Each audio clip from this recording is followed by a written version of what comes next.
Dear students, in this video we will prove one theorem.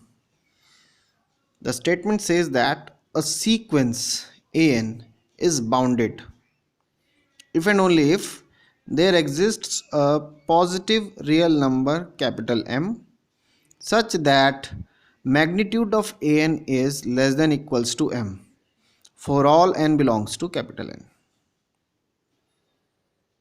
Now the proof. So the necessary part. Suppose an be a bounded sequence.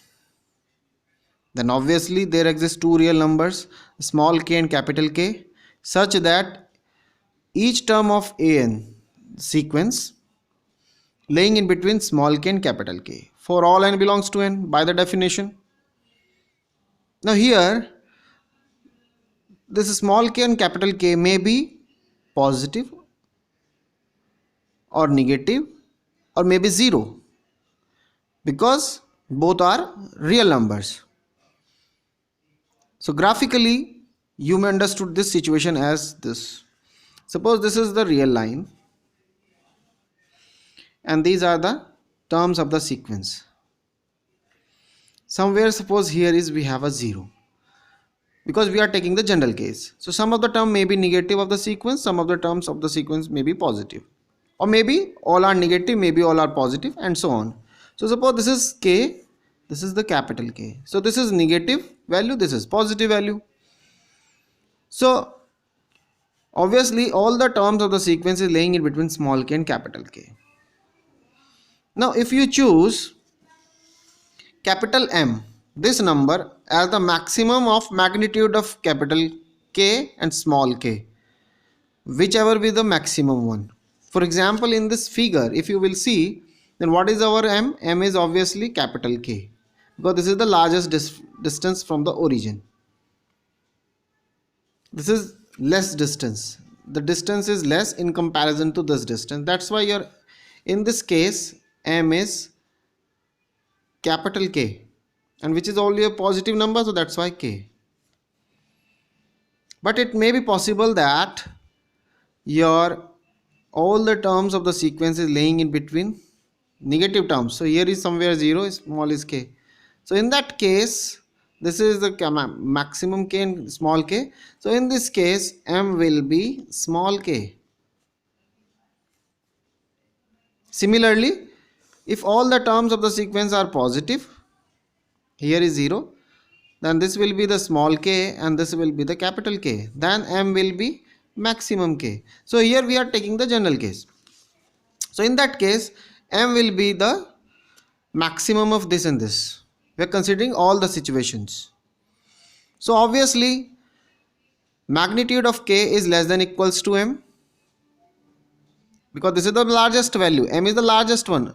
So M is largest in comparison to magnitude of K. M is also largest in comparison to this. So that's why magnitude of K, this is less than equals to M. Small k magnitude is also less than equals to M. When you open these inequality, so we are getting minus k is laying in between minus M to M.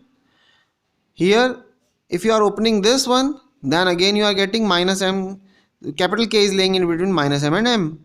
This is equation number 2, and suppose this is the equation number 1.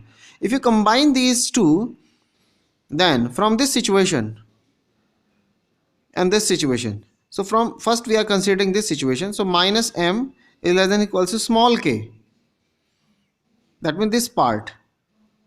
But according to question number 1, small k is less than equals to an is less than equals to capital K, so that's why we are having this situation here.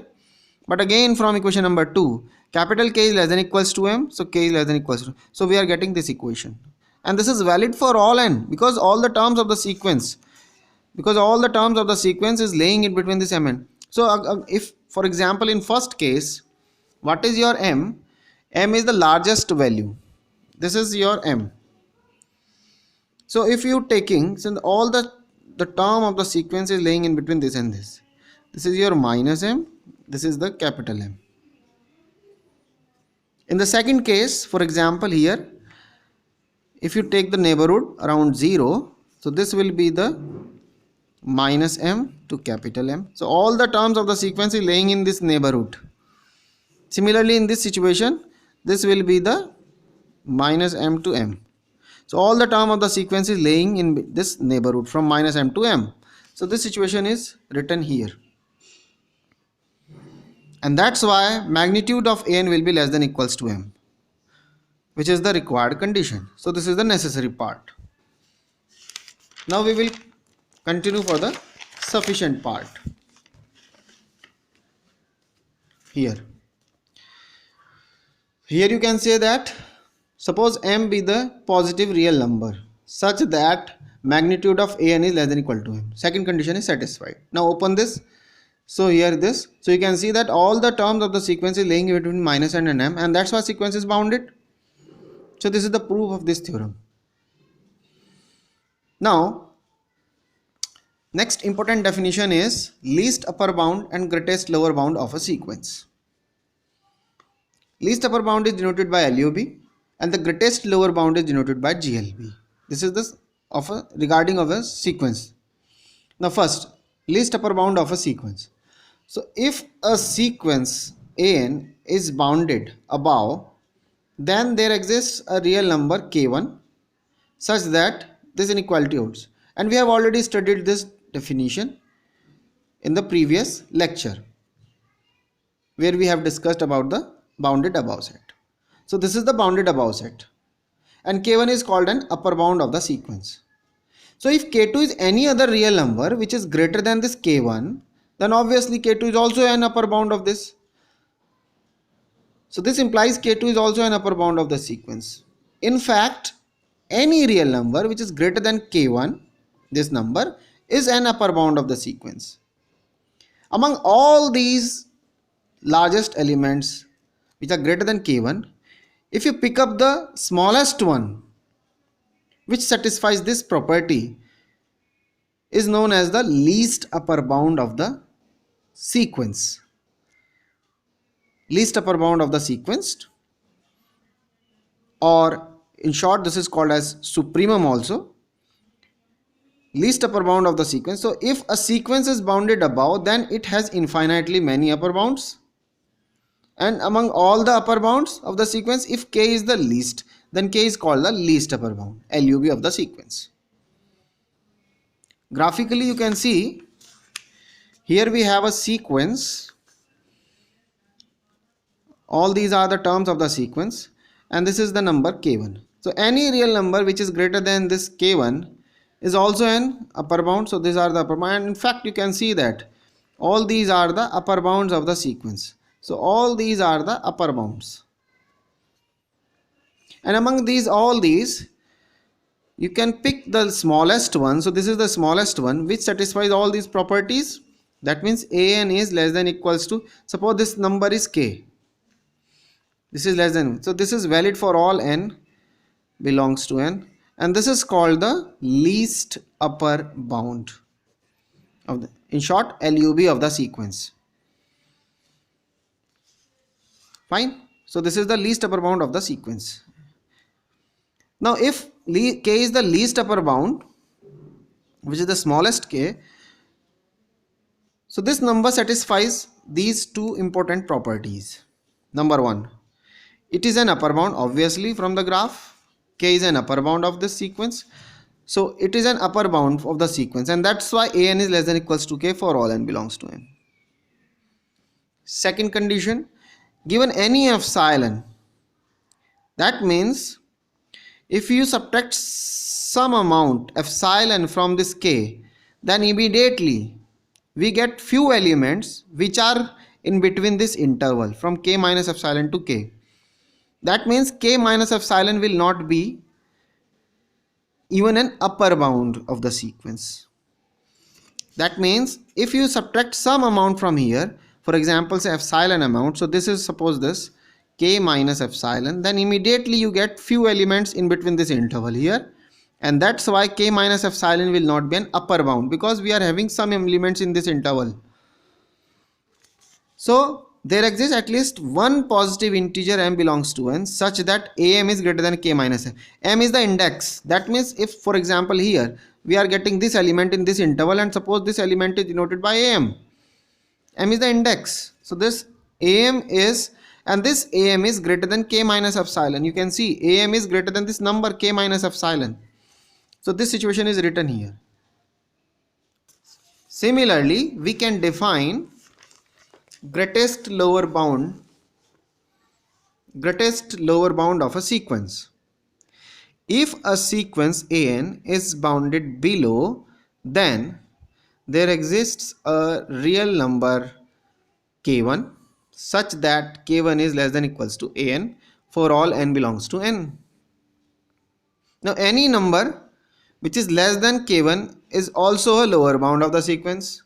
That means here, if suppose this is we are having this sequence, and here this number is k1, so all the terms of the sequence are greater than this number. If you take any real number k2 which is less than this number is also a lower bound. Similarly, you can say that all these numbers which are less than k1 are nothing but the lower bound of this sequence. These are the lower bounds. And among all these lower bounds, which one is the greatest one? Suppose this number is denoted by small k, is called as the greatest lower bound. That means GLB of the sequence. So if a sequence is bounded below, then it has infinitely many lower bounds, and among all the lower bounds, if k is the greatest lower bound, then k is called the greatest lower bound of the sequence. It has following properties. Again, two properties. First, k is nothing but this number k is nothing but a lower bound of the sequence. That means k is less than equals to n for all n belongs to n.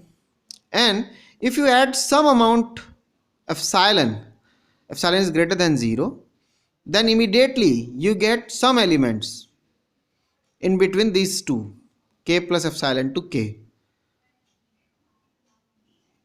That means k plus epsilon in that case is not even a lower bound. So there exists at least one positive integer m such that am is less than equals to k plus epsilon. That means here, if suppose we have this is the greatest lower bound GLB,